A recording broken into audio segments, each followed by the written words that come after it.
My name is Damien Schoenfeld and I'm going to be doing magnetism. So you see these two magnets, they attract.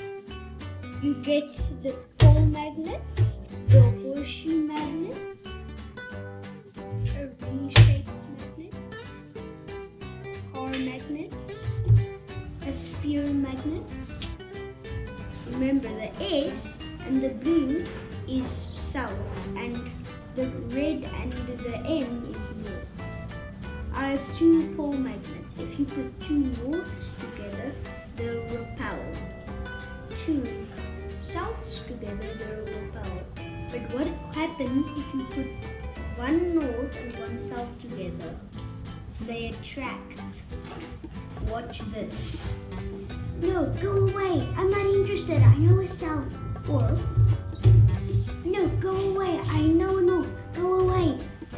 And it can also go like this. Ooh, I'm interested. I want to know you. Hi.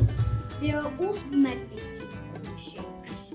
Iron or nickel or cobalt. But there's also non-magnetic shakes like glass.